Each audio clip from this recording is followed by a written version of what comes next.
తిరుమల లడ్డూ వివాదంపై మాటలు తూటాలు పేరుతున్నాయి. సెకండ్ బ్రేకింగ్, సింగరేణి కార్మికులకు Dasara bonus. Third breaking, megastar చిరంజీవికి అక్కినేని జాతీయ అవార్డు. ఫోర్త్ బ్రేకింగ్, పశ్చిమాసియాలో వార్ టెన్షన్. ఈ 4 బ్రేకింగ్స్ ని ఇంకాస్త డీటెయిల్ గా చూద్దాం. ఫస్ట్ బ్రేకింగ్, తిరుమల లడ్డూ వివాదంపై మాటలు తూటాలు పేలుతున్నాయి. కల్తీ నెయ్యి వ్యవహారం అంతా ఒక కట్టు కథ అంటున్నారు జగన్. బాధ్యుల్ని వదిలిపెట్టే ప్రసక్తి లేదు అంటున్నారు సీఎం చంద్రబాబు.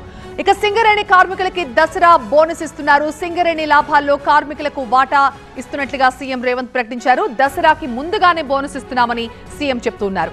ఇక మెగాస్టార్ చిరంజీవికి అక్కినేని జాతీయ అవార్డు వరించింది. అక్టోబర్ 28న చిరంజీవికి ఈ అవార్డుని ప్రదానం చేస్తారు. ముఖ్య అతిథిగా హాజరు కాబోతున్నారు అమితాబ్ బచ్చన్. ఇక ఫోర్త్ బ్రేకింగ్, పశ్చిమాసియాలో వార్ టెన్షన్. హెజ్బుల్లా టార్గెట్ గా ఇజ్రాయెల్ దళాలు భీకర దాడులు చేస్తున్నాయి. హెజ్బుల్లాకు చెందిన 1000 రాకెట్లని ధ్వంసం కూడా చేశారు ఇప్పటికే.